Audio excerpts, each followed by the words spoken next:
నమస్తే, నేను జర్నలిస్ట్ శ్రీనివాస్. ఈరోజు న్యూస్ అనాలిసిస్ ముందుగా సాక్షి పేపర్లో వచ్చిన వార్తలు చూద్దాం. ఏం చేశాం, ఏం చేద్దాం. ఏడాది పాలన భవిష్యత్ కార్యాచరణపై సీఎం రేవంత్, డిప్యూటీ సీఎం బట్టి విక్రమార్క సమీక్ష చేశారట. సీఎం నివాసంలో 4 గంటల పాటు ముఖాముఖి భేటీ. ప్రజలు ఏమనుకుంటున్నారు, విజయోత్సవాలు తదితర అంశాలపై చర్చ. ఏడాది పాలనపై ప్రజలు సానుకూల భావంతోనే ఉన్నారనే అభిప్రాయం. విజయోత్సవాలు ఆశించిన ఫలితాలు ఇచ్చాయనే భావన. 6 గ్యారెంటీల అమలుపై మరింత పగడ్బందీగా ముందుకెళ్లాలనే నిర్ణయం. నిరుపేదల సంక్షేమమే ఎజెండాగా పథకాలకు రూపకల్పన చేసే యోచన. నేడు జైపూర్కు సీఎం, అక్కడి నుంచి ఢిల్లీకి. 6 గ్యారెంటీల తోడు మరో 3 అంశాలు కూడా జోడిస్తారట.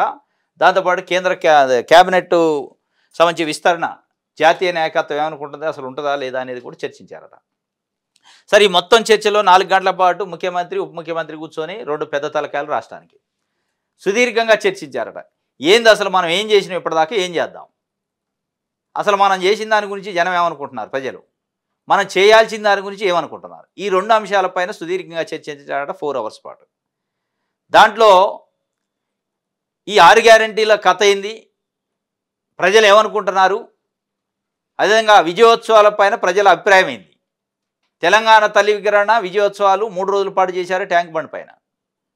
వీటిపైన తెలంగాణ ప్రజానికం, యావత్ తెలంగాణ ఏమనుకుంటుంది, హైదరాబాద్ పబ్లిక్ ఏమనుకుంటున్నారనే కోణంలో చర్చించారట. ప్రజలు ఒక పాజిటివ్ వైబ్రేషన్స్ ఇచ్చారని చెప్పి అనుకుంటున్నారట. సరే, ఇచ్చి ఉండొచ్చు. వాస్తవంగా విజయోత్సవాలు, తెలంగాణ తల్లి విగ్రహం ఇదంతా కొంత ప్రజల్లో అయితే ఒక పాజిటివ్ చర్చ జరిగింది, నెగిటివ్ కూడా జరిగింది. కానీ నెగిటివ్ తక్కువ జరిగింది, పాజిటివ్ ఎక్కువ జరిగింది. ఎస్, మంచిగానే ఉంది, పర్లేదు. 1 ఇయర్ అయింది కదా, ఇంకా 4 ఇయర్స్ ఉంది, చేస్తారు, కొన్ని చేశారు, ఇంకా చేసే అవకాశం ఉన్నాయి.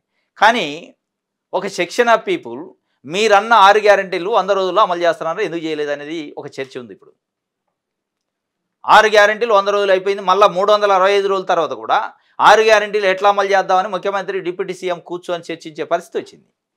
అంటే అక్కడ ఫెయిలే కదా అనేది ఒక సెక్షన్ పీపుల్. ఇంకొక section of people, majority people ఏమనుకుంటున్నారంటే 1 ఇయర్ కదా అయింది, ఇంకా 4 సంవత్సరాలు ఉంది, చేస్తారేమో, చేసే అవకాశాలు ఉన్నాయి, కాంగ్రెస్ పార్టీలో ఆ స్కోప్ ఉంటుంది అనేది ఒక చర్చ. ఏది ఏమైనప్పటికీ విజయోత్సవాలు చేశారు, తెలంగాణ తల్లి విగ్రహం ఓపెనింగ్ చేశారు, దాంతో కొంత ఖర్చు చేశారు. ఆ ఖర్చు, ఆ విజయోత్సవాలు జరిగిన తీరు, దానిపైన అయితే ఒక ఎడ్యుకేటెడ్ పీపుల్లో, ఒక సెక్షన్ ఆఫ్ పీపుల్లో, ఇంటలెక్చువల్స్లో ఒక చర్చ జరుగుతుంది. సరే, గవర్నమెంట్ వచ్చారు, మీరు 1 ఇయర్ అయింది, మీరు కాంగ్రెస్ పార్టీ పరంగా చేసుకోవచ్చు, 1 ఇయర్ మేము పార్టీ అధికారంలోకి వచ్చాను, కానీ ప్రభుత్వం చేసింది అవసరం లేదు. వాస్తవంగా ప్రజలకి ఇయర్కి ఉత్సవాలు చేసుకోవాలని ప్రజలు ఏం కోరుకోరు. కానీ మీరు దాన్ని పార్టీ కార్యక్రమాన్ని ప్రభుత్వ కార్యక్రమంగా మలిచి దానికోసం ఒక 20 పేపర్లలో రోజు యాడ్లు ఇచ్చి, ఒక 10 రోజుల పాటు టీవీలలో యాడ్లు ఇచ్చి, హోర్డింగ్స్, పెద్ద పెద్ద జిహెచ్ఎంసీ పరిధిలో అయితే పెద్ద పెద్ద హోర్డింగ్స్ పెట్టారు. ఎక్కడ బస్ స్టాపులలో చూసినా ఇవే యాడ్లు, ప్రభుత్వ యాడ్లు. ఈ ఖర్చు అంతా తగలబెట్టినట్టు ఉట్టిగా. ఇక ఉత్సవాల రోజు హంగామా, జెట్ ఎయిర్ షోలు, ఇంకేదో డ్రోన్స్, గీన్స్ రకరకాలు పెట్టారు. ఆ ఖర్చు కూడా నాకు తెలిసి దానికి. ఇదంతా మీరు పార్టీ పరంగా చేసుకోవాలి. మీ పార్టీ అధికారంలోకి వచ్చింది కాబట్టి మీ పార్టీ చేసుకోవాలి. 1 ఇయర్ అయిందని ప్రజలకి ఏం సంబంధం, ప్రభుత్వానికి ఏం సంబంధం అనే కోణంలో కూడా చర్చ జరిగింది. సరే, ఏది ఏమైనప్పటికీ మీరు ఇప్పటి వరకు ఇచ్చిన హామీలలో చాలా అమలు చేయలేదు. కేవలం చేసింది బస్సు ప్రయాణం ఒకటి, ఉచిత కరెంట్ ఒకటి, గ్యాస్ ఒకటి. ఈ 3 ప్రధానంగా అయినాయి. పెన్షన్లు పెంచుతా అన్నది ప్రధానంగా ఎదురు చూస్తున్నారు ఇలా లక్షల మంది పెన్షనర్స్. రైతు భరోసా వస్తుందా రాదా, ఎప్పుడు వస్తుంది, ఎంత వస్తుంది అనేది లక్షల మంది రైతులు ఎదురు చూస్తున్నారు. ఈ 2 అంశాల్లో మీరు స్పష్టంగా ఫెయిల్ అయ్యారు అనేది అనుకుంటున్నారు. అది పాస్ అవ్వాలంటే మీరు మళ్ళీ భవిష్యత్తులో ఏం చేద్దాం అనుకుంటున్నారు కదా, ఆ చేసే దాంట్లో ఈ ఉండాలి. పెన్షన్ల పెంపు ఉండాలి, మహిళలకు 2500 రూపాయలు ఇవ్వాలి, రైతు భరోసా ఇవ్వాలి. మహిళలు మొన్న దాదాపు కొన్ని వేల మంది మహిళలు తెలంగాణ తల్లి విగ్రహం ఆవిష్కరణకు వచ్చారు. ప్రతి ఒక్కళ్ళు బయటికి వచ్చేటప్పుడు ఆ గేట్ దగ్గర అంటున్నారు, మాట్లాడుకుంటున్నారు, మా 2500 గురించి ఏమైనా మాట్లాడతారేమని మేము వచ్చిన విందామని. తెలంగాణ తల్లి విగ్రహ ఆవిష్కరణ అంటే అక్కడ ఏమైనా ముఖ్యమంత్రి చెబుతారేమో, మహిళలకు కానుకిస్తారేమో అనుకున్నాం, దాని గురించి చెప్పలేదు అంటున్నారు. అంటే ఒక రకంగా చర్చ జరుగుతుంది మీ పైన. మీరు అన్న గ్యారెంటీలు అమలు కాలేదని చర్చ జరుగుతుంది. రైతుల్లో మా రైతు భరోసా గురించి ఏమైనా మాట్లాడతారేమో, శాసనసభ స్టార్ట్ అయింది అనుకున్నారు, మళ్ళీ అది వాయిదా పడ్డది. పెన్షనర్స్ అయితే 1000 కళ్ళతోనే ఎదురు చూస్తున్నారు. మీరు ప్రమాణ స్వీకారం చేసిన దగ్గర నుంచి నెల చూస్తున్నారు, ఏ నెలలో అవుతుందో, ఏ నెలలో అవుతుందని. ఈ 3 వర్గాలను మీరు సాటిస్ఫై చేయాలి ప్రధానంగా. దీంతోపాటు రైతు రుణమాఫీ కాని వాళ్ళు ఉన్నారు, ఇంకా వాళ్ళని సాటిస్ఫై చేయాలి. ఇవి చేసుకుంటూ మిగతా ఇంకా మీరు అన్న హామీలు ఏదైతే ఉన్నాయో అవి చేస్తే మీ పైన ప్రజల్లో ఒక పాజిటివ్ వైబ్రేషన్ ఉంటుంది, సానుకూల భావంతో ఉన్నారని మనం అప్పుడు మాట్లాడుకోవాలి. ఇది ఒక వార్త ఏం చేశాము ఏం చేద్దామంటే మీరు చేసింది చేద్దాం అనుకునేది కూడా ప్రజలు అర్థం చేసుకుంటున్నారు. అర్థం చేసుకున్న దాన్ని మీరు అర్థం చేసుకోవాలి. దాన్ని మీరు ఓవర్గా చేసి నమ్ముతున్నారు కాబట్టి ఏదైనా చేస్తామంటే అది మళ్ళా రివర్స్ కొట్టిద్ది. కాబట్టి ఇప్పటికైనా, ఎందుకంటే ప్రజలు చాలా సానుకూలంగా ఉన్నారు. 1 ఇయరే కదా అయిందనే ఒక ఇంకా చర్చ జరుగుతుంది. 1 ఇయరే కదా అయింది, ఇంకా 4 ఏళ్ళు ఉంది చేస్తారు అనేది. ఆ చర్చను మీరు సులకనగా తీసుకొని అలుసుగా తీసుకుంటే మీరు దెబ్బతింటారు. రైట్.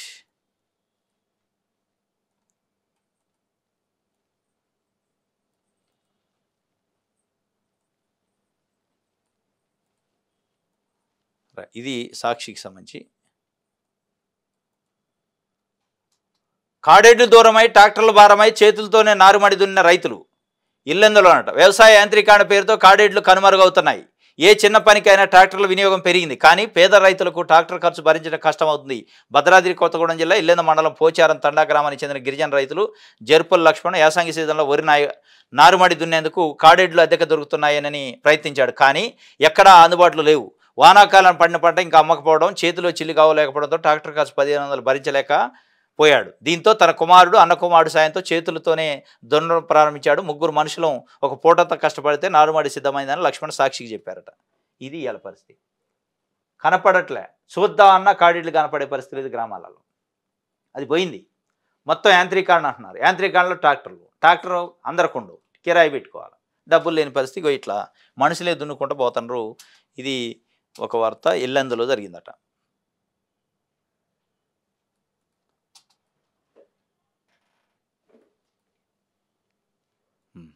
రైట్. ఇది నెక్స్ట్ వెలుగు చూద్దాం.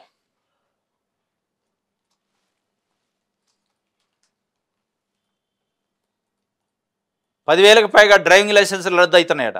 70% మంది తాగి బండి నడిపి పట్టుబడిన వాళ్ళే 6 నెలల పాటు క్యాన్సిల్, ఇంకా పొడిగించే ఛాన్సు. తీవ్ర ట్రాఫిక్ నిబంధనలు ఉల్లంఘించిన వారిపై ఆర్టీఏ కొరడా. ట్రాఫిక్ లా అండ్ ఆర్డర్ పోలీసులు సిఫార్సు మేరకు నిర్ణయం. లైసెన్స్ రద్దుపై బాధ్యులకు సమాచారం ఇచ్చిన అధికారులు. 10,000 లైసెన్సులు రద్దు అయినాయట, డ్రైవింగ్ లైసెన్సులు తాగి బండి నడిపినందుకు. ఈ హైదరాబాద్లో ముఖ్యంగా, హైదరాబాద్ దాదాపు ఒక 10-15 కోర్టులు ఉన్నాయి. కోకట్పల్లి కోర్టు అని, సిటీ సివిల్ కోర్టు అని, ఎల్బీ నగర్ కోర్టు అని, సికింద్రాబాద్ కోర్టు అని, ఇంకా రకరకాల కోర్టులు ఉన్నాయి. ఈ కోర్టులలో మార్నింగ్ 10:30కి మనం పోయి చూస్తే కొన్ని వేల మంది ఉంటారు క్యూ కట్టి, కొన్ని వేల మంది క్యూ కట్టి నిలబడి ఉంటారు. ఏంది అని గమనించిన వాళ్ళకి ఎవరైనా అడిగితే తాగి బండి నడిపిన వాళ్ళంతా. ఒక్కొక్క కోర్టులో దాదాపు రోజు 300 నుంచి 400 మంది ఉంటారు. వీళ్ళంతా తాగి బండి నడిపి 2,000 రూపాయలు ఫైన్ కడతారు కోర్టుకు వచ్చి. జడ్జి గారు పిలుస్తారు, పిలిచి ఇది మొదటి తప్పు కింద క్షమించి 2,000 ఫైన్ వేసి వదిలేస్తున్నాం, రెండోసారి చేస్తే తాగి బండి నడిపితే జైలుకి పంపిస్తామంటారు. ఇక వాళ్ళు బాబతట్టు ఇలా 10,000 డ్రైవింగ్ లైసెన్సులు రద్దు అయిపోయినాయి. ట్రాఫిక్ వయలేషన్స్, తాగి బండి నడపడం. ఇప్పుడు పోలీస్ డిపార్ట్మెంటు ట్రాఫిక్ దాంట్లో కూడా స్పెషల్గా చాలా తిప్పలు పడుతున్నారు పాపం. తాగి బండి నడపొద్దు అని చాలా అవేర్నెస్ చేస్తున్నారు, వాళ్ళని పట్టుకుంటున్నారు, కౌన్సిలింగ్ చేస్తున్నారు, ఫైన్ వేస్తున్నారు. భయానికే ఇదంతా, ఏదో వాళ్ళని వేధించడానికి కాదు. ఎందుకు? తాగి బండి నడపటం వల్ల, హెల్మెట్ లేకుండా బండి నడపటం వల్ల ఎవరైతే బండి నడిపాడో వాళ్ళ ప్రాణాలను కాపాడటానికి వ్యవస్థ అంతా కృషి చేస్తుంది, ప్రయత్నం చేస్తుంది. అది అర్థం చేసుకోవట్లేదు. వీళ్ళు ఎక్కడ దొరికారు రానైనా? అమ్మేది గవర్నమెంటే, వద్దనేది గవర్నమెంటే అంటారు. అమ్మేది గవర్నమెంటే, వద్దనేది ఎప్పుడంటే బండి నడిపేటప్పుడు వద్దు అంటున్నారు, ఉట్టేప్పుడు దాగును. కానీ అది అర్థం చేసుకునే వాళ్ళు ఎవరైతే వేల రూపాయలు ఫైన్లు కడుతున్నారు, ఇవాళ లైసెన్సులు పోయినాయి, చచ్చిపోయిన వాళ్ళు కూడా ఉండరు. తాగి బండి నడిపి వీళ్ళు చేస్తారు, ఎదుటోండి తప్పుతారు. ఇక దానికోసమే ప్రజల ప్రాణాలు కాపాడటానికి పోలీస్ డిపార్ట్మెంటు చాలా అమోఘమైన కృషి చేస్తుంది. ఇక ఆ కృషిలో భాగమే ఈ 10,000 డ్రైవింగ్ లైసెన్సులు రద్దు చేస్తే ఇంకన్నా భయం ఉంటుందని. ఊరుకో రెవెన్యూ ఆఫీసరు, కొత్త ఆర్ఓఆర్ డ్రాఫ్ట్ చట్టం 2024 రెడీ అయిందట. ఈ అసెంబ్లీ సమావేశాలను ఆమోదానికి ఛాన్సు. పాత వీఆర్ఓలకు కొత్త జాబ్ చార్టు, 18 రకాలకు పైగా డ్యూటీలు, 12,000కు పైగా రెవెన్యూ అధికారుల నియామకానికి కసరత్తు. సగం మంది పాత వీఆర్ఓలకే ఛాన్సు, మిగతా సగం మంది డైరెక్ట్ రిక్రూట్మెంట్. గెట్టు పంచాయతీలకు చెక్ పెట్టేలా సర్వే విభాగం బలోపేతం. పాత వీఆర్ఓల నుంచే 1000 మంది సర్వేయర్లను తీసుకోవాలని నిర్ణయం. ఇకపై ఆన్లైన్తో పాటు మాన్యువల్గాను రికార్డుల నిర్వహణ అట. ఊరుకో రెవెన్యూ ఆఫీసర్ వద్ద కొత్త ఆర్ఓఆర్ డ్రాఫ్ట్ చట్టం 2024 రేపు అసెంబ్లీ సమావేశాలు 16 నుంచి ఉన్నాయి, దాంట్లో పెడతారట. దాంట్లో ఊరుకొక రెవెన్యూ ఆఫీసర్ దాదాపు 12,000కు పైగా వీఆర్ఓలు వస్తారట. దాంట్లో సగం మంది ఆల్రెడీ పాత వాళ్ళు ఉన్నారట, ఇంకో సగం మందిని డైరెక్ట్ రిక్రూట్మెంట్లో తీసుకుంటారట. ఇది ఒక వార్త. స్టాక్ మార్కెట్లో కోటి నష్టం వచ్చిందట, ఫ్యామిలీ ఆత్మహత్యాతన, నలుగురు పరిస్థితి విషమం, మంచిర్యాల జిల్లాలో ఘటన. ఇగో ఈజీ మనీకి అలవాటు పడితే గిట్లే ఉంటుంది. స్టాక్ మార్కెట్లో పెట్టిండట, అనుభవం లేదేం కానీ ₹1,00,00,000 నష్టం వచ్చిందట, ఫ్యామిలీ ఆత్మహత్య యత్నం చేసి చనిపోయే పరిస్థితిలో ఉన్నారట మంచిర్యాలలో. ఇంకోటి గెట్టు పంచాయతీ, గొడ్డలతో పాలోళ్లపై దాడి, నలుగురికి తీవ్ర గాయాలు, ఒకరు కండిషన్ సీరియస్. దాడి చేసిన వ్యక్తులు పరారు, గాలిస్తున్న పోలీసులు. నల్గొండ జిల్లా తిప్పర్తి మండలం మామిడియాలలో ఘటన. గెట్టు పంచాయతీ అన్నదమ్ముల పిల్ల గొడవ, పాలోళ్ళ పైన గొడ్డలతో దాడి చేశారట, నలుగురికి ఏమో గాయాలైనట్టు, ఒకళ్ళ పరిస్థితి సీరియస్గా ఉందట. ఇగో ఈ సంబంధాలు మర్చిపోయి, మానవత్వం మర్చిపోయి, బ్లడ్ రిలేషన్ మర్చిపోయి, మనుషులు అని మర్చిపోయి ఇగో గొడ్డలతో దాడి చేసుకుంటాట, చచ్చిపోయే పరిస్థితి వచ్చింది. ఇది నల్గొండ జిల్లా తిప్పర్తి మండలం. పాఠ్యపుస్తకాల్లో రాష్ట్ర గీతము తెలంగాణ తల్లి అట. వచ్చే విద్యా సంవత్సరం నుంచి అందుబాటులోకి 1వ తరగతి నుంచి 10వ తరగతి టెక్స్ట్ బుక్స్లో ముద్రణ చేస్తారట తెలంగాణ తల్లి విగ్రహాన్ని, తర్వాత రాష్ట్ర గీతాన్ని. ఈ రెండింటిని పెట్టాలని ప్రభుత్వం ఆలోచిస్తుందట.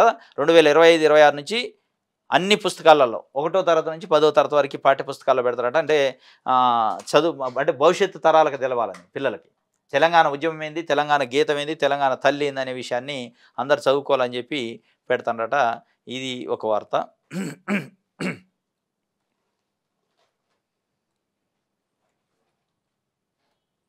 రైట్.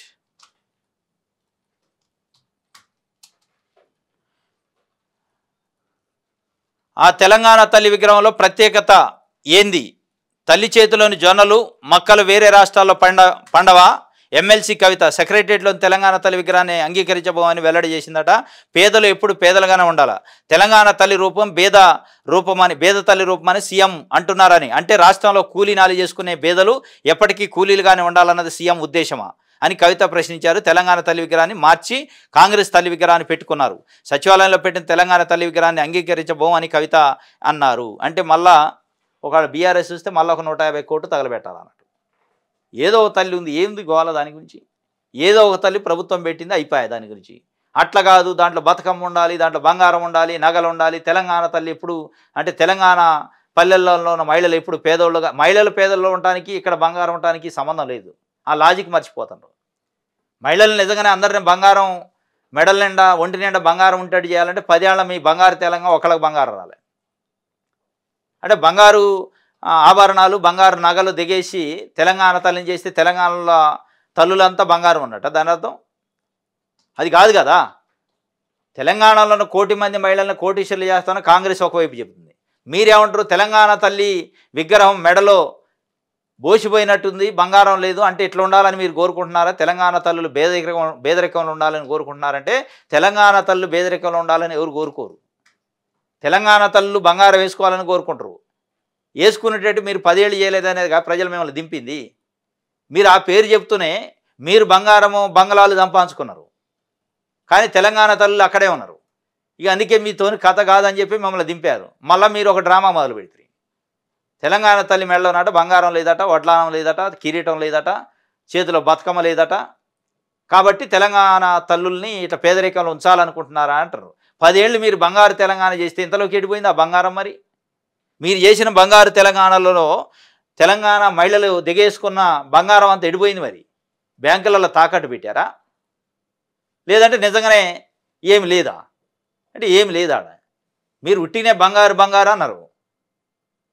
ఇవాళ మళ్ళీ వచ్చి మేము దాన్ని అంగీకరించాం, అది కాంగ్రెస్ తల్లి, మళ్ళీ మేము వచ్చి బీఆర్ఎస్ తల్లిని తెస్తాం. ప్రజలు పిచ్చోళ్ళ? మీరు ఒక ఎకరం తెస్తారు, ఆయన ఒక ఎకరం తెస్తారు, మళ్ళీ రేపు మీరు ఇంకోటి తెస్తారు. ఈ తల్లులు తల్లులు మారుతారా? మీరు పెట్టిన తెలంగాణ తల్లి అధికారికం కాదు, మేము పెట్టింది అధికారికం అని కాంగ్రెస్ పార్టీ ప్రభుత్వం చెప్తుంది. ఇది అధికారికంగా ఉత్తర్వులు ఇచ్చి అధికారికంగా ప్రభుత్వ ఖర్చుతో పెట్టారు. దాన్ని మార్చొద్దని కూడా జీవో చేశారు. ఇది అధికారికం. మీరు పెట్టింది అధికారం కాదు. అది ఎప్పుడో ఉద్యమ సమయంలో పెట్టారు, అది కంటిన్యూ అయింది. మళ్ళీ మీరు అధికారికంగా పెట్టిన దాన్ని నేను వచ్చి మారుస్తా అంటే తల్లులు ఒక్కళ్ళే ఉంటారు. ఊరికి మారవటానికి తల్లులు ఏ ఫ్రెండ్సో లేకపోతే లవర్సో కాదు మార్చడానికి. ఇది ఒక వార్త.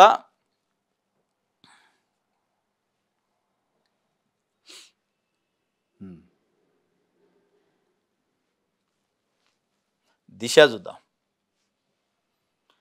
మండలానికి 5 ఎంపీటీసీలట. ఈ అసెంబ్లీ సెషన్లో చట్ట సవరణ తప్పనిసరి చేసేలా సర్కారు యోచన, రాజకీయ పాలన ఇబ్బందులకు చెక్కు. 22 మండలాల్లో 5 కన్నా తక్కువ మంది ఉన్నారట. బీఆర్ఎస్ హయాంలో ఇష్టానుసారంగా మండలాల ఏర్పాటు, అశాస్త్రీయ నిర్ణయాలతో ఇబ్బందులు. గత తప్పిదాలను సవరిస్తున్న కాంగ్రెస్ ప్రభుత్వం మండలానికి కనీసం 5 ఎంపీటీసీలు ఉంటాడు చేస్తారట. అంటే ఒక 22 మండలాల్లో 5 గంటల లోపు ఉన్నారట. 5 గంటే లోపు ఎంపీటీసీలు ఉంటే దాంట్లో ఎంపీపీ ఎవరు, వైసీపీపీ ఎవరు, ఎక్స్ అఫిషియల్ మెంబర్స్ ఎవరు, ఇదంతా సమస్య వస్తుంది. 5 మినిమం ఉంటట్టు చేస్తారట మండలానికి. ఆ చట్టానికి సవరణ ఇప్పుడే చేస్తారట.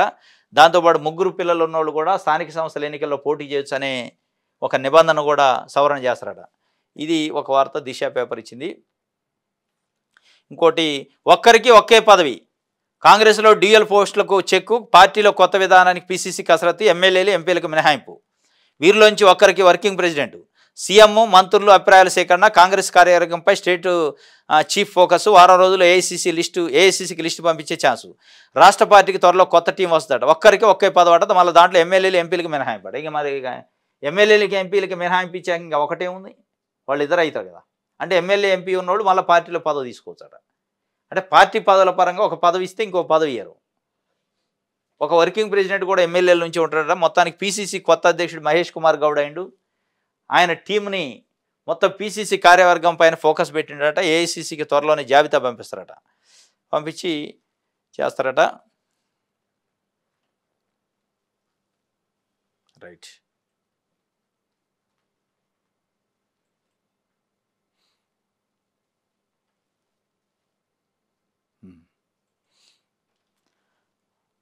ఆక్రమణకు గురైన భూములపైన దేవాదాయ శాఖ ఫోకస్. లీగల్ ఫైట్ చేసేందుకు సిద్ధం. మార్కెట్ రేట్ ప్రకారం లీజుకి ఇచ్చే ఆలోచన. అధికారుల నుంచి అభిప్రాయ సేకరణ. ఆదాయం సమకూర్చుకునేందుకు ప్రణాళికలు. ఆక్రమణకు గురైన భూములపై దేవాదాయ శాఖ ఫోకస్ పెట్టిందట. ఇప్పుడు ఫోకస్ పెట్టమైంది, తలకాయ లేనోడు అని చేసే పనులు. కాకపోతే దేవాదాయ శాఖ కొత్తగా వచ్చిందా? లేదా దేవాదాయ శాఖ గతంలో ఎండోమెంట్ డిపార్ట్మెంట్కి అధికారులు లేరా? దానికి కమిషనర్ ఉంటాడు, డిప్యూటీ కమిషనర్స్ ఉంటారు, అసిస్టెంట్ కమిషనర్స్ ఉంటారు, ఇన్స్పెక్టర్స్ ఉంటారు. వీళ్ళంతా ఎడిపోయారు. మరి వీళ్ళంతా ఆక్రమణకు గురవుతుంటే ఈ యంత్రాంగం అంతా ఎడిపోయింది, ఈ అధికారులు అంతా ఎడిపోయారు. ఇవాళ మళ్ళీ ఫోకస్ పెట్టమైంది అంటే ఎంత దౌర్భాగ్యమైన పరిస్థితి అంటే, దేవాదాయ శాఖ ఆస్తుల్ని కాపాడాల్సిన అధికార యంత్రాంగం గాలికి వదిలేశారు. ఆ భూముల్ని ముడుపులు తీసుకొని గాలికి వదిలేశారు. కొంతమంది చూసి చూడనట్టు కొంతమంది వదిలేశారు. మూటలు తీసుకొని ఆ భూముల్ని వేరే ప్రైవేట్ వ్యక్తులకి పోతున్నా కానీ కళ్ళు అప్పగించి అట్లే చూశారు. ఇవాళ ఫోకస్ పెడతారట. ఏది నువ్వు ఫోకస్ పెట్టేది? ఏడ పెట్టేది ఫోకస్? వాడంతా దేవాదాయ శాఖ భూముల్ని ప్రైవేట్ వ్యక్తులు రియల్ ఎస్టేట్ వెంచర్లు చేసి అపార్ట్మెంట్లు కట్టుకొని, బిల్డింగ్లు కట్టుకొని, విల్లాలు కట్టుకున్నాక ఫోకస్ చేసి ఏం చేస్తావు ఇవాళ? కాబట్టి ఇది కాదు. అది దేవాదాయ శాఖన, రెవెన్యూ శాఖన, గవర్నమెంట్ శాఖన, ఏ శాఖ భూమి అయినా, సాగునీటి శాఖన ఏ భూమి అయినా పోతుంది అంటే అధికారిని బాధ్యుని చేయాలి. ఒక కస్టోడియల్ ఆఫీసర్ కింద అసిస్టెంట్ కమిషనర్ ఉంటాడు. దేవాదాయ శాఖ భూమి ఒక సెంటు భూమి కబ్జా అయింది, ఎవరైనా చేశారన్నా కానీ అక్కడ ఉన్న ఏసీని బాధ్యుని చేయాలి. వాస్తవంగా బాధ్యుని చేసి వాళ్ళపైన క్రిమినల్ కేసులు పెట్టాలి. నీ ఆస్తి అయితే ఇట్లా వదిలేతావా? నీకు జీతం లక్షలు ఇచ్చి పెట్టింది ఎందుకు? నువ్వు ఒక కస్టోడియల్ ఆఫీసర్వి. అంటే ప్రభుత్వ దేవాదాయ శాఖ ఆస్తిని కాపాడాల్సిన బాధ్యత నీ పైన ఉంది. ఎవడైనా ఇట్లా చీమ చిటుక్కునన్నా పోయి కేసు పెట్టాలి. ఎందుకు పెట్టలే అంటే పెట్టరు, ముడుపులు వస్తాయి. ఇది అనమాట. కాబట్టి ఆ ఫోకస్ దేని మీద పెట్టాలంటే, ఏ అధికారి జ్యూడిక్షన్లో, ఏ అధికారి టైంలో ఎంత భూమి కబ్జా అయింది, ఆ కబ్జా కావడానికి అధికారికి ఏం సంబంధం, అధికారుల ముందు జైలుకు పంపండి. ఫస్ట్ పంపాక మీరు ఫోకస్ పెడితే ఫలితం ఉంటుంది తప్ప ఏముండదు. చాలా రాష్ట్రంలో చాలా గుళ్ళకు సంబంధించిన ల్యాండ్లు 100 ఎకరాలు, 50 ఎకరాలు, 100 ఎకరాలు, 200 ఎకరాల భూములు ఉన్నాయి. చాలా వరకు కబ్జాలు అయినాయి. ఆ కబ్జా కావడానికి ఎండోమెంట్ డిపార్ట్మెంటే కారణం. డిపార్ట్మెంట్లోని అధికారులు కొంతమంది కారణం. వాళ్ళ జీతాలు ఇచ్చి మనం పెట్టుకుంటే వాళ్ళు వాళ్ళ దగ్గర ముడుపులు తీసుకొని మన భూములు అమ్మారు. ఇది ఒక వార్త. ఆంధ్రజ్యోతి చూద్దాం. జమిలీపై ముందుకు బిల్లుకు రేపు ఆమోదం తెలిపిన కేంద్ర కేబినెట్. అనంతరం పార్లమెంటుకు ఏకాభిప్రాయం కోసం జేపీసీకి అప్పగించే అవకాశం. దాని ద్వారానే జమిలీపై ప్రజాభిప్రాయ సేకరణ. జమిలీ కోసం రాజ్యాంగానికి 6 సవరణలు చేయాలి. కొన్ని సవరణలకు 2/3 వంతు మెజార్టీ అవసరం. విపక్షం పరోక్ష సహకారం లేకుండా అసాధ్యం. జేపీసీతో కొన్ని పార్టీలనైనా ఒప్పించాలని వ్యూహం. రాజ్యసభ చైర్మన్ పైన అవిశ్వాసం అంటే దేశ చరిత్రలో మొదటిసారి. తీర్మానంపై 60 మంది ఇండియా ఎంపీల సంతకం ధన్ఖండ్ పక్షపాతి అనే ఆరోపణ. మొత్తానికి జమిలీ పైన ముందుకు పోవాలి, అది కూడా శీతాకాల సమావేశాలను జమిలీ ఎన్నికల సంబంధించి బిల్లు పెట్టాలి అని చెప్పి బీజేపీ ఎన్డీఏ కూటమి ప్రయత్నం చేస్తుంది. కాకపోతే అనివార్యంగా వాళ్ళకి మెజారిటీ లేదు. ఎన్డీఏ కూటమి పక్షాలతో కలిపే 292 సీట్లు ఉన్నాయి ఇవాళ. కానీ 2/3 మెజారిటీ అంటే లోక్సభలో 364 సీట్లు ఉండాలి. 364 సీట్లు వాళ్ళకి బలం ఉంటేనే ఆ 6 సవరణలు చేసి జమిలీ ఎన్నికలకు ముందుకు పోవచ్చు. 364 సీట్లు వాళ్ళకి కావాలంటే ప్రతిపక్షాల మద్దతు కావాలి. దానికోసమే జాయింట్ పార్లమెంటరీ కమిటీ వేద్దాం, దాంతో మనం ఒప్పిద్దాం అంటారట. ఇంకోటి రాజ్యసభలో కూడా మెజారిటీ లేదు. రాజ్యసభలో కూడా 2/3 కావాలంటే 164 స్థానాలు కావాలి. కానీ ఎన్డీఏ కూటమికి 112 ఉన్నాయి. ఇక్కడ చూసినా అక్కడ చూసినా వాళ్ళకి 2/3 లేదు. అంత ఈజీగా జమిలీ ఎన్నికలు పోవడం. ఇంకోటి అసలు ప్రాక్టికల్గా చూస్తే మనం జమిలీ ఎన్నికల వాళ్ళు అనేది ఏంది, స్థానిక సంస్థల ఎన్నికలు, మున్సిపల్ ఎన్నికలు, ఎమ్మెల్యే ఎన్నికలు, ఎంపీ ఎన్నికలు, ఎమ్మెల్సీ ఎన్నికలు అన్నీ ఒకే టైంలో పెడతానంటున్నారు. ఇంత పెద్ద దేశంలో అది సాధ్యమైతే అంటే ప్రాక్టికల్గా చూస్తే సాధ్యమయ్యే అవకాశం ఉన్నట్టు అనిపించలే. ఎందుకంటే ఒక రాష్ట్ర అసెంబ్లీకి ఎన్నికల నోటిఫికేషన్ ఇస్తేనే 3 దఫలు 4 దఫలు ఎన్నికలు పెడుతున్నారు. ఒక రాష్ట్రానికి సంబంధించిన అసెంబ్లీ ఎన్నికలే. ఒక రాష్ట్రంలో ఒక 2 కోట్ల మంది ఓటర్స్ ఉంటే ఆ 2 కోట్ల మంది ఓటర్కి సంబంధించే ఒక 4 దఫలు 3 దఫలు ఎన్నికలు పెట్టిన దాఖలాలు ఉన్నాయి. మరి ఒక రాష్ట్రం ఎన్నికలనే ఒకే దఫలో నిర్వహించలేని ఎన్నికల కమిషను మొత్తం దేశవ్యాప్తంగా అన్ని రకాల ఎన్నికలనే ఒకే దఫలో ఎట్లా జమిలీ ఎన్నికలు నిర్వహిస్తారు అనేది ఒక పాయింట్. అక్కడ ప్రాక్టికాలిటీ. ఇంకోటి ఇక్కడ చూస్తే 2/3 మెజార్టీ. ఈ 2 అడ్డం వచ్చే అవకాశం ఉంది. ఒకవేళ నిజంగానే ప్రతిపక్షాల సహకారం తీసుకోవాలంటే ప్రతిపక్షాలు ఒకవేళ సహకరించాలి అని బీజేపీ అడిగితే అక్కడ ఒక మెలకు ఉంది. ఏంది ఆ మెలక? ఇప్పుడు ఒకవైపు ఏపీ ఎన్నికలు, మహారాష్ట్ర ఎన్నికలు, ఒరిస్సా ఎన్నికలు, గడిచిన ఎన్నికల్లో జరిగిన దాంట్లో ఈవీఎంలో ట్యాంపరింగ్ జరిగింది, ఈవీఎంలో ఏదో జరిగింది, అవకతవకలు ఉన్నాయి, హ్యాకింగ్ చేశారని ఒక రకరకాల చర్చ జరుగుతుంది. అది నిజమెంతో అబద్ధమెంతో తెలియదు. ఆ చర్చ దేశవ్యాప్తంగా జరుగుతుంది. అమెరికా లాంటి అగ్రరాజ్యాలు, ముందున్న రాజ్యాలు, అడ్వాన్స్డ్ కంట్రీల్లో కూడా ఇవాళ బ్యాలెట్ పేపర్తో ఎన్నికలు జరుగుతుంటే మన దేశంలో ఈవీఎంలు అవసరం ఏమొచ్చిందని ఒక చర్చ జరుగుతుంది. ఎందుకు ఈవీఎంలు తీసేసి బ్యాలెట్లో పెట్టకూడదు ఎన్నికలని ఒక చర్చ జరుగుతుంది. దానికి అసలు కాంగ్రెస్ పార్టీ ఇంకొక అడుగు ముందుకేసి వాళ్ళు అసలు దానికి సంబంధించి ఒక యాత్ర చేస్తామంటున్నారు. జోడో యాత్ర. బ్యాలెట్ పేపరే ముద్దు, ఈవీఎంలు వద్దు అనే ఒక స్లోగన్ తీసుకొని జోడో యాత్ర చేస్తామంటున్నారు. ఇది జరుగుతుంది కాబట్టి ఇలా కాంగ్రెస్ ప్రతిపక్ష పార్టీల మద్దతు బీజేపీ అడిగితే ఒకవేళ వాళ్ళు ఈ కండిషన్ పెట్టే అవకాశం ఉంది. ఎస్ పెట్టండి జమిలీ, కానీ మీరు బ్యాలెట్ పేపర్తో ఎన్నికలు పెడతామనే పాయింట్ మొదలు పెట్టండి, దాన్ని ఆమోదించాక మిగతా ఆమోదిస్తాం అని పెట్టే అవకాశం ఉంది. అది ఒక పెద్ద ఇష్యూ అయ్యే అవకాశం ఉంది ఇలా. కాబట్టి అంత ఈజీ ఏం కాదు జమిలీ ఎన్నికలపైన ముందుకు పోవటం అనేది. సంఖ్య లేదు, సంఖ్య వాళ్ళది కావాలంటే వాళ్ళు బ్యాలెట్ అడుగుతారు, బ్యాలెట్ వీళ్ళకి ఇష్టం ఉండదు. ఇది మొత్తానికి జరుగుతున్న పరిస్థితి. రైతు భరోసాగా నిధులు భరోసాట భూమి తనఖా పెట్టి 10,000 కోట్లు అప్పు చేస్తారట. రుణం ఇవ్వడానికి ఐసిఐసిఐ బ్యాంక్ సిద్ధమైంది. ఆడిటింగ్ పూర్తి చేసి ఆర్బీఐని ఒప్పించే పనిలో టీజీఐఐసి ఉంది. ఈ నెలాఖరికల్లా దక్కనని రుణం. రైతు భరోసా ఇవ్వడానికి నానా తంటాలు పడి నిధులు భరోసా చేస్తున్నారు తెలంగాణ ప్రభుత్వం. ఓ 10,000 కోట్ల అప్పు కోసం ప్రయత్నం చేయాలి. అప్పు చేసి పప్పు కూడు తిన్నట్టు అయింది కథ మంది. ఇప్పుడు అప్పు చేసి రైతులకు పంచాల్సి వచ్చింది ప్రెస్టేజ్కి. ఆయన 10,000 కోట్ల అప్పు కోసం భూములు తనఖా పెట్టి ఐసిఐసిఐ దగ్గర లోన్కి అప్లై చేస్తే అది ఆర్బీఐ దగ్గర ఎంక్వైరీ అయిందట. ఇక వస్తాయట ఈ నెలాఖరికల్లా. వస్తే మరి ఇక సంక్రాంతికి రైతు భరోసా ఇస్తారనుకుంటా. మొత్తానికి రైతు భరోసాకు మోక్షం అప్పుల రూపంలో వస్తుంది. మరి ఈసారి అంటే 10,000 కోట్లు భూములు తనఖా పెట్టి అప్పులు తీశారు. మరి మళ్ళీ జూన్ వస్తుంది. మళ్ళీ జూన్లో ఏం పెట్టాలా? మళ్ళీ డిసెంబర్ వస్తుంది. అంటే 6 నెలలకు ఒకసారి రైతు భరోసా ఇవ్వాలి కదా. మరి ప్రతిసారి ఏం పెడతారో చూడాలి. ఈ మొత్తం మీద రైతు భరోసా మీద నీళ్ళు గమ్ముకున్నట్టే అనిపిస్తుంది. ఎందుకంటే కాంగ్రెస్ వచ్చాక ఇప్పుడు తనఖా పెట్టి రైతు భరోసా ఇచ్చే పరిస్థితి వచ్చిందంటే ఇక భవిష్యత్తులో ఎట్లుంటుంది అనేది కూడా కొంత ఇబ్బందికరమే. జవాన్ సుబ్బయ్య వీరమరణం. జమ్మూ కాశ్మీర్లో ఉగ్రవాదులు పెట్టిన మందుపాత్ర పేలి మృతి. స్వగ్రామం ప్రకాశం జిల్లా రావిపాడులో విషాదం. ఈ సుబ్బయ్య వాస్తవంగా సెల్యూట్ చేయాలి. ఆయన 30 మంది జవాన్లు కాపాడండి. ఆయన చనిపోతూ నా ప్రాణం పోయినా పర్లేదు కానీ ఈ దేశానికి కావాల్సిన జవాన్లను మనం కాపాడుకోవాలని చెప్పి ఆయన ప్రాణత్యాగం చేసి చనిపోతాడని తెలుసు ఆయనకి. ఇక అది త్యాగం అంటే, అది దేశానికి చేసిన సేవ అంటే, దాన్ని దేశభక్తి అంటారు. ల్యాండ్ మైన్ ఉందట, ల్యాండ్ మైన్ పెట్టారు శత్రువులు అని చెప్పి ఆయన గుర్తించి ల్యాండ్ మైన్ ఉందని మొత్తం సైగలు చేసి వాళ్ళు 30 మందిని ఆపేసిండట. ఆ ల్యాండ్ మైన్ పేలిద్ది, నేను చనిపోతాను తెలుసు, కానీ నేను చనిపోవటం కాదు కావాల్సింది, నేను చేయాల్సిన కర్తవ్యం, నేను చేయాల్సిన డ్యూటీ ఏంటంటే వాళ్ళని కాపాడటం. 30 మంది సైనికులు చనిపోతే మామూలుగా ఉంటుందా? 30 మంది సైనికులు కాపాడండి. ఇలా సెల్యూట్ చేయాలి దేశం. ఆయన ప్రకాశం జిల్లా రావిపాడట.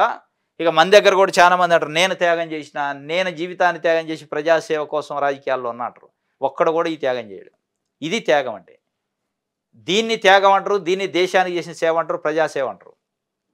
మన దగ్గర రాజకీయ పార్టీ నాయకులు చెప్తా ఉంటారు, ఇక నా జీవితమే ఎస్సీ ఎస్టీ బీసీల కోసం, అట్టడుగోడగ ప్రజల కోసం, దేశ ప్రజల కోసం నా జీవితాన్ని ప్రజానికానికి అంకితం చేయి. ఎవడా అంకితం చేయి? ఉట్టిదే మూటలు వెనకేసుకోవడానికి తప్ప ప్రాణత్యాగాలు అసలు ఏ త్యాగం చేయరు. ప్రాణత్యాగమే కాదు, ఏ త్యాగం చేయరు వాళ్ళు చేసే త్యాగం అంతా ఏంటంటే డబ్బులు సంపాదించుకునే త్యాగం. చాలామంది, కొంతమంది ఉండొచ్చు మంచి నాయకులు కూడా.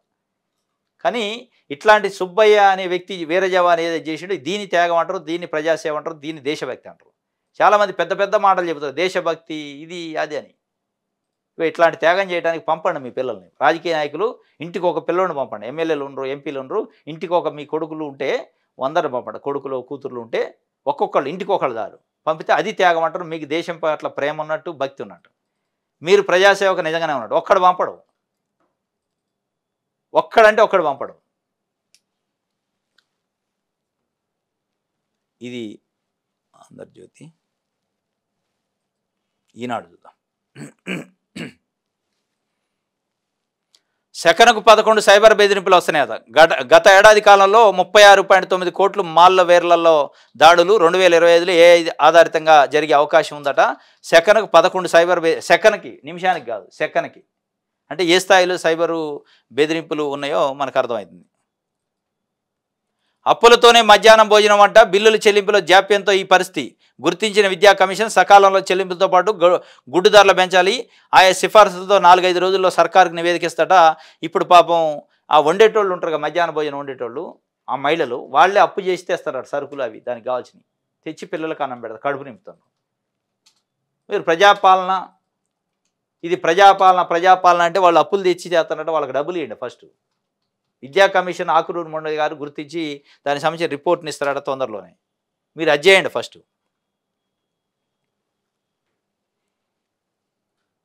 ఎన్ని ఇబ్బందులు వచ్చినా ప్రజావాణి కొనసాగిస్తాం. పోడు భూముల సాకు సౌర విద్యుత్ ఉప ముఖ్యమంత్రి బట్టి విక్రమార్క. ఎన్నెందుకు వస్తాయి ఇబ్బందులు? ప్రజావాణి పెట్టడానికి ఇబ్బందులు, డబ్బులు కాదు కదా. ప్రజల దగ్గర కాగితం తీసుకోవాలి, దాన్ని పరిష్కరించాలి. దానికి ఏమి ఇబ్బందులు వస్తాయి? ఎన్ని ఇబ్బందులు వచ్చినా ప్రజావాణి కొనసాగిస్తామంటే నిన్న ప్రజావాణి పైన రివ్యూ చేశారు. నిన్న మంగళవారం ప్రజావాణి బట్టి విక్రమార్క గారు, చిన్నారెడ్డి ప్రణాళిక సంఘం చైర్మన్ ఉపాధ్యక్షుడు, అదేవిధంగా ఐఏఎస్ ఆఫీసర్ దివ్య గారు, ఈ ముగ్గురు రివ్యూ చేశారు. 27,000 గ్రీవెన్స్లు వచ్చినాయట ప్రజావాణిలో దరఖాస్తులు. దాంట్లో కొన్ని పరిష్కారం అయినాయట, ఇంకా కొన్ని పరిష్కారం కావాలట అనేది. కానీ ఇంకా చాలా అడుగును పెడుతుండ్రు. అసలు సంవత్సరం పాటు అయినా ఇచ్చి కొంతమంది ఇంతవరకు దానికి అడ్రస్ లేదు. ఇది ఒక వార్త.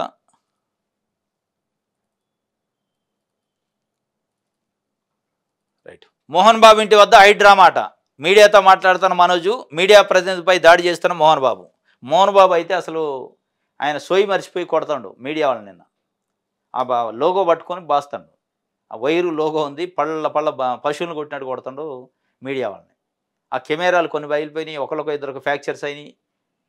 దౌర్జన్యం, మామూలు దౌర్జన్యం చేయాలి. మరి ఆయన అంత వయసు, సీనియర్ సిటిజన్ నేను అంటాడు. మళ్ళీ ఆయన కంప్లైంట్ చేసిండు అధికారులకి, నేను సీనియర్ సిటిజన్ని, నా కొడుకు నుంచి నాకు ప్రమాదం ఉంది, కొడుకు కూడా నుంచి రక్షణ కల్పించండి అని. మరి నువ్వు సీనియర్ సిటిజన్కి అంత కోపం ఉండి దాడి చేస్తే మరి యంగ్ కుర్రోళ్ళు ఏం చేయాలిగా? వాడు మీరు కుటుంబ పంచాయతీ ఏదో మీడియా కవరేజ్కి పోయింది, ఏంది అయ్యేది ఏందాడ? మీరు బజార్న పడకపోతే ఏ మీడియా వద్ది? మీరు బట్టలు తీసుకొని బజార్న పడ్డారు కాబట్టి ఏ మీడియా అయినా వద్ది, కవర్ చేద్ది. మీరు ఫస్ట్ కుటుంబ పంచాయతీని బజార్లో పెట్టుకుని ఉంటే ఏం కాపోవు, ఎవడు రాడు.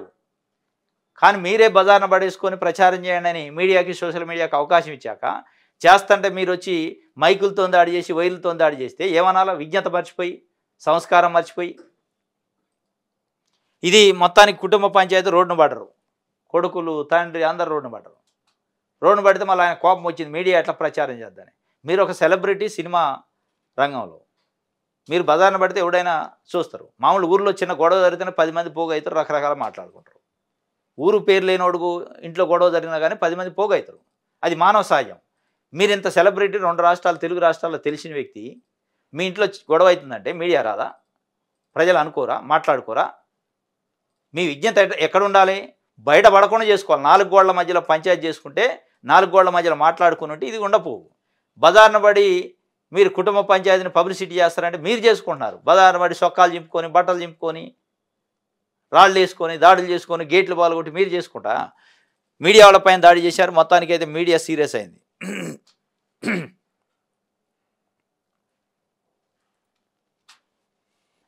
ఇది ఈనాడుకు సంబంధించి. నమస్తే తెలంగాణ చూద్దాం. రైట్. బహుజన తల్లికి బంగారం ఉండొద్దా? ఉండాలి. ఎందుకు ఉండొద్దు? బహుజన తల్లికి బంగారం ఉండాలి. బహుజన తెలంగాణ తల్లికి కాదు. బహుజన తల్లి అంటే ఊర్లలో ఉన్న బహుజన తల్లికి బంగారం ఉండాలి. అది మీరు చేయలే 10 ఏళ్ళు. మీరు మాట్లాడితే బంగారు తెలంగాణ అని మీ కుటుంబ సభ్యులకు బంగారం దగ్గేసుకున్నారు, కానీ బహుజన తల్లులకు ఎవరికి బంగారం రాలే. మాట్లాడితే బంగారు తెలంగాణ చేసిన అనేది. మరి ఎడిపోయింది ఆ బంగారం? ఇవాళ బహుజన తల్లికి బంగారం ఉంటుంది.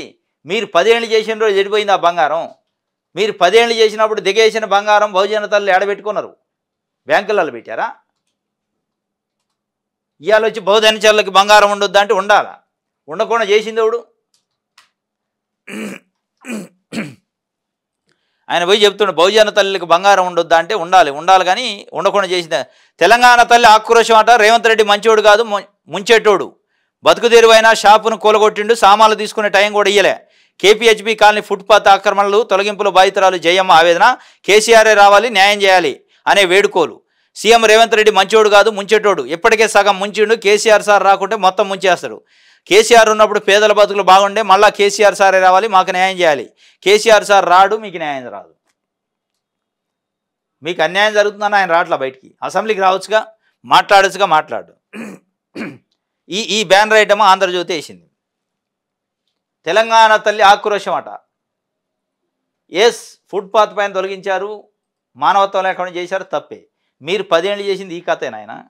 మీరు ఇవాళ ప్రతిపక్షంలో ఉన్నారు కాబట్టి తెలంగాణ నమస్తే తెలంగాణ పేపర్లో బ్యానర్లు మారుతున్నాయి. ప్రజల కోసం ఉన్నట్టు పత్రిక. మీరు కూడా ప్రజల కోసం ఉన్నట్టు అరెస్టులు ఏంది, దమనకాండ ఏంది, హక్కులేంది, న్యాయం ఏంది, అన్యాయం మాట్లాడతాను. మీరు 10 ఏళ్ళు చేసిన రోజు మల్లన్న సాగర్లో ఎంతమందిని ముంచారట? సాపనలో దుమ్మెత్తిపోశారు.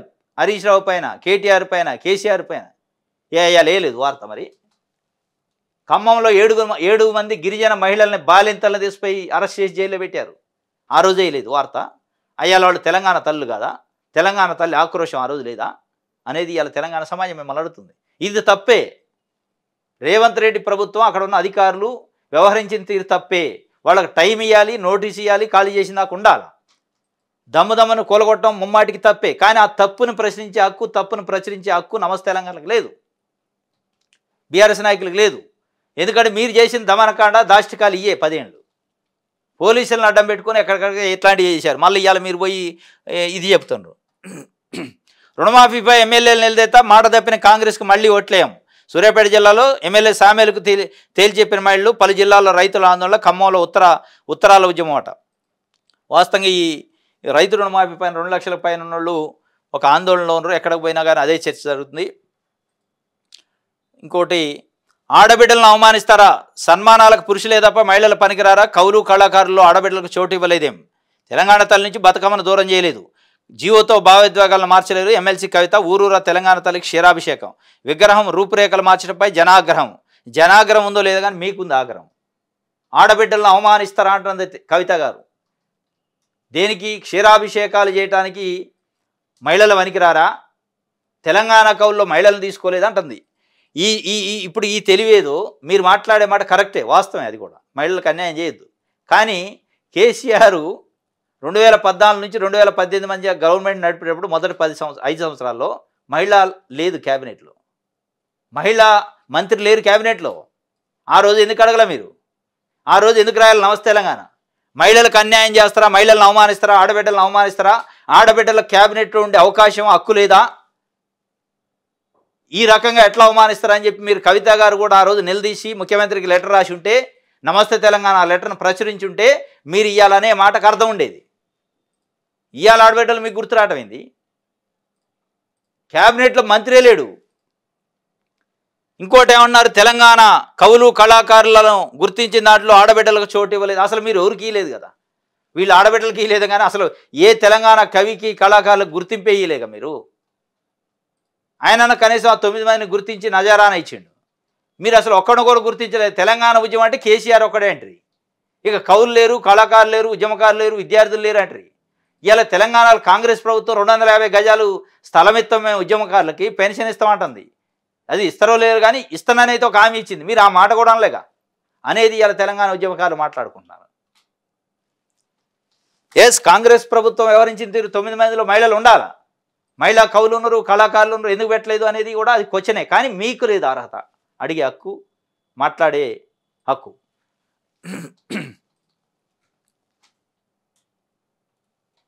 రైట్, ఇది నమస్తే తెలంగాణ సంబంధించి. ఆంధ్రప్రభ